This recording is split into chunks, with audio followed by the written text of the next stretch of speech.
time you walk into the room, got me feeling crazy, shot my heart boom boom. Any other boy would stare, but me I look away, cause you're making me scared. Trying not to breathe, 1, 2, 3. Assalamualaikum warahmatullahi wabarakatuh. Halo guys, perkenalkan nama saya Salma Yarotenisa Hanifah, NIM saya 223397. Saya dari kelas RA16 Manajemen Keuangan, mata kuliah Manajemen Strategik, dosen pengampu Bapak M. Yusron SE MSI. Di sini saya akan mengerjakan UAS dari Bapak Yusron, akan menjelaskan tentang implementasi strategi. Jadi apa sih itu implementasi strategi? Kalian nonton video ini sampai selesai ya guys. Di sini saya akan menjelaskan tentang implementasi strategi. Apa sih itu implementasi strategik? Jadi implementasi strategik adalah pengelolaan bermacam-macam peralatan organisasi dan manajemen yang mengarahkan dan mengendalikan pemanfaatan sumber daya perusahaan seperti keuangan, manusia, peralatan, dan lain-lain yang melalui strategi yang dipilih. Nah, di sini ada 4 kemungkinan yang terjadi pada saat perumusan dan implementasi strategi. Nah, jadi yang pertama itu ada success atau sukses, berarti apa yang didamkan perusahaan terhadap strategi tersebut tercapai. Nah, yang kedua itu ada tomle, berarti perusahaan strategis sudah dilakukan dengan baik, namun implementasinya yang buruk. Yang ketiga ada routlet, merupakan istilah jika perumusan strateginya kurang baik, namun implementasinya malah baik. Yang keempat ada failure, merupakan kondisi saat formulasi strategi dan implementasi strategi sama-sama tidak dilakukan dengan baik. Ada 5 perbedaan rumusan dan pelaksanaan strategik. Yang pertama ada perumusan strategik memposisikan daya sebelum tindak, sedangkan implementasi strategik mengelola daya manusia tindakan tersebut berlangsung. Nah, jadi yang kedua itu ada perumusan strategik fokus pada efektivitas, sedangkan implementasi itu strategik fokus pada efisiensi. Ketiga itu ada perumusan strategik merupakan proses intelektual, sedangkan implementasi strategik merupakan proses operasional. Nah, yang keempat ada perumusan strategik membutuhkan intuisi dan keterampilan analisis yang baik, sedangkan implementasi strategik membutuhkan motivasi dan keterampilan dalam kepemimpinan. Nah, yang kelima ada perumusan strategik membutuhkan koordinasi antara sedikit individu, sedangkan implementasi strategik membutuhkan koordinasi antara banyak individu. Nah, selanjutnya ada 4 tahap agar implementasi strategik ini menjadi berhasil. Yang pertama ada luruskan inisiatif.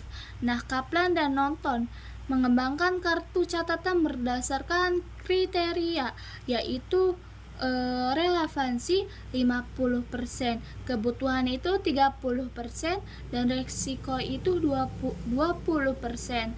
Nah, yang kedua ada luruskan masalah dana dan perform. Dana sebaiknya disentralisasi atau diserahkan kepada divisi. Yang ketiga ada struktur mengikuti strategi. Yang keempat ada melibatkan staf dan karyawan. Cara melibatkannya itu yaitu kita bisa libatkan staf, karyawan. Kayak misalkan kita di perusahaan akan mengadakan acara apa, kita bisa nih melibatkan mereka untuk kerjasama agar acara ini nih terlaksanakan dengan lancar. Nah, ada komunikasi, jadi kita tuh harus komunikasi kepada staf, karyawan, dan lain-lainnya. Nah, ada klarifikasi, misalkan kita ada masalah apapun itu, kita harus klarifikasinya agar tidak terjadinya yang kita tidak inginkan gitu. Nah, ada monitor dan lakukan adaptasi. Nah, kita tuh harus adaptasi nih kepada karyawan, kebijakan dan alokasi sumber daya. Jadi kebijakan, ada berapa hal sih yang membutuhkan kebijakan manajemen perusahaan nih.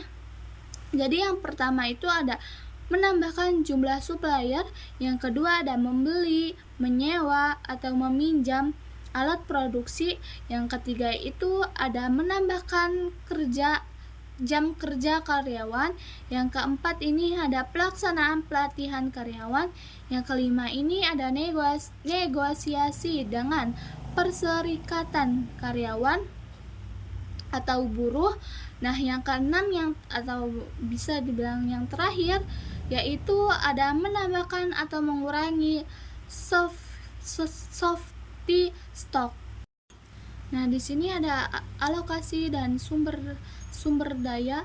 Jenis sumber daya perusahaan itu ada keuangan, SDM, sumber daya manusia, dan fisik dan teknologi. Di sini materinya yaitu ada mencocokkan strategi dan struktur perusahaan, beberapa tanda organisasi yang tidak efektif. Yang pertama, kayak mereka tuh terlalu banyak level manajemen. Yang kedua itu kayak terlalu banyaknya rapat yang dihadiri banyak orang. Yang ketiga ada terlalu banyaknya tujuan yang tidak tercapai. Yang keempat ada terlalu banyaknya perhatian akan penyelesaian konflik dalam departemen. Nah, yang kelima itu ada kalah dari perusahaan pesaing.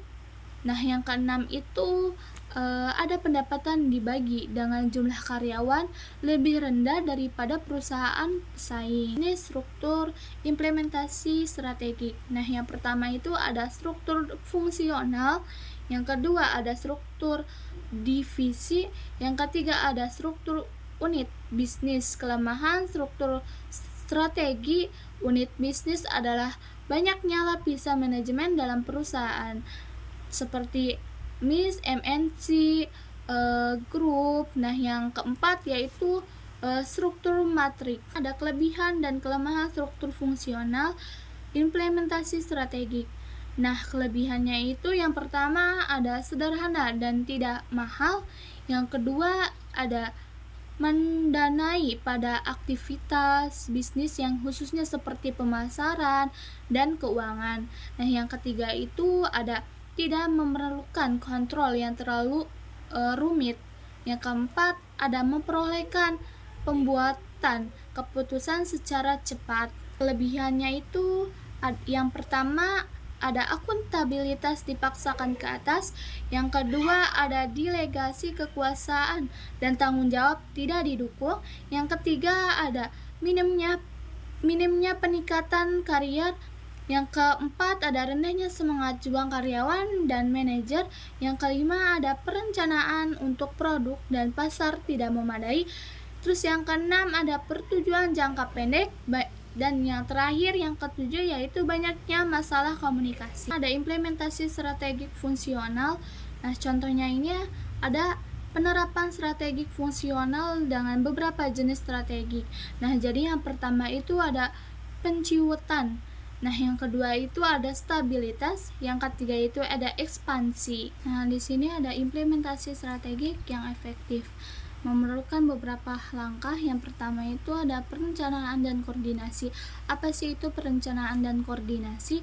Jadi memastikan semua pihak yang terlibat memahami strategi dan memiliki sumber daya yang dibutuhkan untuk melaksanakannya. Nah, yang kedua itu ada struktur organisasi yang tepat. Apa sih itu struktur organisasi yang tepat? Nah, jadi membentuk struktur organisasi yang sesuai dengan strategi termasuk pembagian tugas dan tanggung jawab. Yang kelima itu ada sistem informasi dan teknologi. Apa sih itu sistem informasi dan teknologi? Jadi memanfaatkan sistem informasi teknologi untuk mendukung pelaksanaan strategi. Nah, jadi yang keenam itu ada komunikasi yang efektif. Apa sih itu komunikasi yang efektif? Menyampaikan informasi tentang strategi dan perkembangannya secara jelas dan transparan kepada seluruh anggota organisasi. Nah, jadi yang ketujuh itu Ada evaluasi dan pengawasan. Apa sih itu evaluasi dan pengawasan?